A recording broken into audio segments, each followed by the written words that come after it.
Take care of yourself. My mother-in-law loved saying that to me all the time. But now, she wanted to be taken care of because she got hurt in a car accident she caused. I'm her eldest son's wife, so she expected I would take care of her. Even though, until now, she's always harassed me, told me to take care of myself, even if she needed help. The fact she's forcing it on me, because I'm her eldest son's wife. I was reaching the limit of my patience. The anger inside of me exploded, and my true feelings for my mother-in-law came out like a raging torrent. My name is Chloe. I'm in my 30s and work as a pediatric care nurse in my city's general hospital. When I was in my 20s, I worked full-time and did my graveyard shift. But since I gave birth to my son Paul, I decreased my number of shifts a bit. But working as a nurse, you rarely get to end work exactly at 5 p.m. If an emergency case came in, I would have to work overtime. Even if I had a night shift, I probably wouldn't be able to leave work exactly on time the next morning. But I was proud of my job and put my all into it. I began living with my in-laws after I married my husband, Francis. We built our new home on the same spot that my in-laws' house used to be, so they naturally began living with us. I wasn't against this at first, but my mother-in-law gradually began revealing her true nature, and it became very uncomfortable for me to be at home. My father-in-law was a man of a few words, so I never knew what he was thinking, and we never argued. But my talkative mother-in-law would always insult me the moment she sees me. Why aren't you doing anything when you're the wife? Do you really think it's okay to keep forcing your husband and in-laws to do things for you? As she said that, she began to pick up toys scattered around my son's room. I knew that my son would make a mess again as soon as he saw his room was clean. So I always waited until he was asleep to start cleaning. Even though my mother-in-law also knew that very well, she would complain that I do nothing and pick up Paul's toys while groaning. I never asked her to do that, and I would clean when Paul went to sleep anyway. If I was stuck at work late and couldn't clean, Francis would do it for me, trying to make me seem like a bad person just because of this. Of course, I was annoyed with my mother-in-law. It was my husband who proposed we live together like this. Though I was busy in the hospital working as a nurse, Francis worked remotely and was nearly always at home. He wasn't very busy most of the time, so he would do a lot of housework himself. Most people would consider him a wonderful husband because he did that. But of course, my mother-in-law didn't feel that way. A woman is supposed to do her housework, especially since you married into our family. You should do everything. And yet, you use my precious son this way. My mother-in-law didn't realize I was ignoring her, or maybe she just didn't care. Not that my mother-in-law ever did anything around the house. She would laze around her room all day and leave the dishes she used unwashed, so that I would have to wash them when I get home from work. And if I use the dishwasher, the plates will chip. Wash them by hand. She would complain about even the smallest of things. I tried to tell her, please wash her dishes herself in that case. Since we are letting you use this land, you should do at least this for us. Your role here is to take care of our family. Take care of this yourself. My mother-in-law said things that didn't make sense again, so I let our conversation come to an end. Annoyed, I decided I will avoid talking to my mother-in-law. A few days passed. Francis was the one who usually took Paul to daycare. But since I had the day off work, I decided I would drop off Paul at daycare today. I don't know about other places, but at the daycare we go to, even if a parent has a day off on a weekdays, they are more than welcome to leave their kids at the daycare. All the parents knew and took advantage of that. But as I was heading out of the house with Paul, "Oh, you have the day off. But you are taking Paul to daycare? If you have a day off, you should also give Paul a day off. She began whining to me. Paul was 3 years old and just getting to a stage where he began throwing tantrums. If he was at home, he wanted to go out. And if he was out, he wanted you to carry him piggyback. If he was hungry, he would get very restless. Francis was busy with work, and Paul was at an age that will be difficult for me to take him out alone. The daycare says it's fine, I replied quickly. My mother-in-law didn't really like kids. She would get tired of taking care of Paul within 10 minutes. Which is why we took Paul to daycare, even though we lived with his grandparents. Anyway, I wanted to rest today. And Paul liked going to his daycare. He had even been saying since the morning that he wants to go, since they were holding some special event today. But no matter how I explained this to my mother-in-law, she wouldn't accept it. When I suggested she take care of Paul then, she wouldn't agree to that either. If we didn't leave soon, we wouldn't make it to the daycare until after 9 a.m. I didn't know what to do. Mom, Chloe works every day without resting. She also does housework and takes care of Paul. The daycare says it's fine. And Paul wants to go too. So, let him go. My husband came to the rescue. Suddenly, my mother-in-law's anger turned into a smile. You all right? Go out and enjoy. She sent us off so cheerfully, it almost felt gross. Francis was her only son, so she really loved him. She would easily accept just about anything he told her. So he held a lot of power around the house. I thanked him, and Francis gave me a thumbs up and a carefree smile. After all that hassle, I finally sent Paul off to daycare. When I got home, Francis' car was gone. I usually drove a van I had bought myself, and my husband drove an old compact car. Seeing that his car was gone, I had assumed that Francis has gone out somewhere. But when I entered the house, he was sitting in the living room as usual. When I told him his car was gone, he rushed outside in a panic and was shocked to see the driveway empty. His father was in his room watching TV. So since the car keys were gone, his mother must have gone somewhere. Francis covered his face with his hands, and he said his mother was a horrible driver. Just 1 month ago, she had gotten into a fender bender. My mother-in-law said it wasn't her fault, but when we checked the other car's dashcam, we saw that she had been tailgating them in the entire time. She was undeniably a bad driver. Francis and I had to do all we could to apologize to the other driver to avoid getting into even bigger trouble. We hid our car keys from her, but she somehow found them and went out driving again. My mom should still have insurance, as long as she doesn't get into an accident. Francis was mumbling this to himself. But our fears became reality. A few hours after she had left, I suddenly got a call from the hospital. It was a call from a colleague and friend of mine who worked in the emergency room. She told us that my mother-in-law had sustained huge injuries from a car accident and was currently being transferred to the hospital. I told Francis and his father, and we rushed to the hospital in a panic. My mother-in-law was in the operating hall. We were outside waiting for her, nervously, when the police arrived. When we heard what had happened, we all went pale. According to the police, my mother-in-law was irritated that the car in front of her was driving the speed limit, so she was tailgating them. When the driver in front of her stopped at the red light, my mother-in-law slammed into them. Luckily, the driver in front of her was able to skillfully swerve their car so that they avoided any big trouble. But my mother-in-law ended up driving straight into a telephone pole. It was lucky that no pedestrians were involved. But my mother-in-law had to be brought to the hospital because her lower body had been crushed and she had lost consciousness.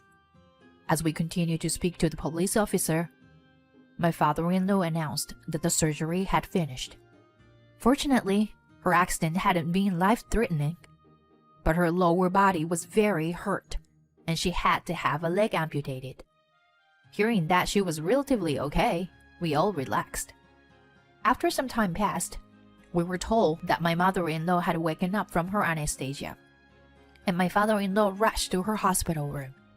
Francis and I were speaking to the police officer about the person whose car my mother-in-law had hit, so we didn't make it to the hospital room until a bit later. When my mother-in-law saw me, "Look at this! This is the worst! I can't walk on my own anymore. You're my eldest son's wife, and you are useless around the house. So from now on, you better take responsibility and take care of me." She screamed at me. My father-in-law gave his wife a stern look, and Francis opened his mouth as if he wanted to say something. I had reached my limit. Until now, I'd been able to deal with her selfishness and accept the mean things she said to me. And in order to save her the trouble this time, I even spoke to the police for her, even though she only thought about herself and just caused everyone around her trouble. She was now trying to force me to take care of her. I lost my patience. "Shut up. Take care of yourself. That's what you always tell me, right?" The anger inside of me exploded, and my true feelings for my mother-in-law came out like a raging torrent. I forgot that my husband and father-in-law were next to me, and I let out all my frustration at my mother-in-law. "Francis's father is the one who letting us use the land, and he's the one who gives you all the money you use, right? You've been a housewife all your life, so you don't understand what it means to work full-time like I do." I couldn't stop myself from letting everything out. I normally would just timidly say that full-time and part-time housewives should all help each other out as much as possible. But this time, I couldn't leave it at that. "You are supposed to be a housewife, so why don't you actually do something around the house for once? I even bought convenient appliances to help save us time and effort. You can't just hold on to your old-fashioned ways of thinking forever. If you hate that I use appliances so much, do the cleaning and housework yourself. I want to take care of you." When I finally finished talking, Francis looked at me with a worried face. Maybe I went too far. Though I hated her, she was my husband's mother and my father-in-law's wife. Since I married into the family, maybe I should apologize? "Chloe, you've been holding this in all this time, huh? I didn't notice at all. I'm sorry for being a failure as a husband," Francis said softly and hugged me. My father-in-law also sided with me. Chloe, you put all your effort into our family by keeping the house in order and raising Paul. I've always felt bad. I should have said something before. I'm sorry. He looked very apologetic. My mother-in-law was stunned to see that both her son and her husband were on my side. Wait, what are you saying? Why are you making it sound like I'm the bad person here?" She began to make a fuss, but my father-in-law looked at her calmly. "This all happened because you stole the car keys they had hid from you, driving without permission, and getting into this accident. It's all your fault. You need to accept that you were to blame here." Being told off by her husband, my mother-in-law slouched over. No matter what she tries to say, she's just getting what she deserves. She should be grateful she lost her legs and not her life. Ultimately, no one came to visit her again, and she was lonely in the hospital until she was finally discharged. The day she was finally discharged from the hospital, she seemed very happy. After my mother-in-law had fully regained her consciousness, she was moved from the ICU into a regular ward. I heard from my friends who worked in that ward that she would attack the nurses there every day. I apologized to them countless times. At one point, I stopped hearing about her, and I wondered what had happened. "Did you hear? A young patient in the same room as your mother-in-law told her off. The patient told your mother-in-law that she's too old to be treating the nurses like that. One of my colleagues told me in a bemused voice. Since that colleague knew about my mother-in-law had bullied me, she felt very satisfied after that other patient told my mother-in-law off. Now that my mother-in-law had quieted down, I could breathe a sigh of relief. My mother-in-law said the hospital was stifling, so she must have thought that being discharged meant that she could be free again. But our punishment had just begun. Can you take a look at this? I handed my mother-in-law a pamphlet for an elderly care home. She immediately understood that we were planning to send her there. Why do I have to go there? Taking care of me is your job. She repeated again. Doesn't she understand what we all think about her by now? There is not one person in this house who wants to take care of you. If you can do everything on your own, you can stay here. But you realize that no one will help you, right? My mother-in-law's face got bright red, and she was seething in anger. Stop saying such stupid things. There's no way you can neglect me like this. She continued to bark at us like this, but no one wanted to take care of her. She wouldn't listen to any of my explanations. So Francis eventually had to force her to understand the harsh truth. Mom, you realize that getting discharged from the hospital didn't mean that everything was over, right? We haven't been able to sort out anything related to your accident. Can you take responsibility for totaling my car? By telling you to do everything yourself, we mean taking responsibility for your car accident as well. Being told this, my mother-in-law was silent. The driver of the other car recovered from all of their injuries within a month. The passenger had just suffered from some minor scratches and bruises. My husband's car had been completely wrecked. Our insurance covered the damage of the other person's car, but not to my husband's. Since this wasn't the first time she had caused an accident, it was clear that my mother-in-law would also be punished by the law. Her driver's license would definitely get taken away, and she would probably have to pay around $4,000 in fines. And considering the compensation she would have to pay the other driver, she would have a lot of money to pay. If you have enough money to pay all your fines, buy Francis a new car and hire yourself a helper. Go ahead and do it.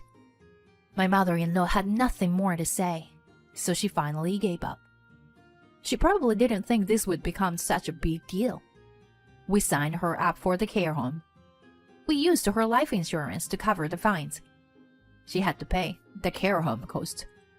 Since she had lost one of her legs, she was able to receive disability from the government, which helped a lot.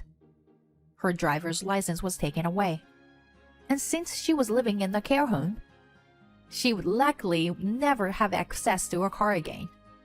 But it seemed her life in the care home isn't all that great. Since she has a bad personality, she hadn't been able to make any friends. She continuously insults all the other residents and attacks the caretakers, so everyone hates her. We rarely ever visit her though, so we don't bother ourselves with that. She has no one by her side and lives a lonely life.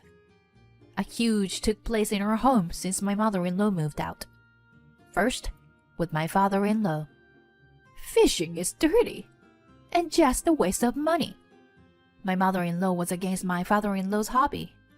But now that she was gone, he could finally enjoy fishing again. He would leave the house early, or sometimes disappear late at night. He's been catching all kinds of fish recently and letting us taste all of them. Some of his friends are professional fishermen, so he even gets enjoy riding on their fishing boats with them. He used to just stay in his room all day, but now he's energetic and living his life the way he wants to.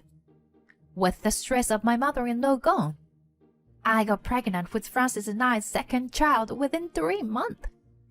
Surprised and happy at the same time, our family is now eagerly awaiting the birth of her new baby.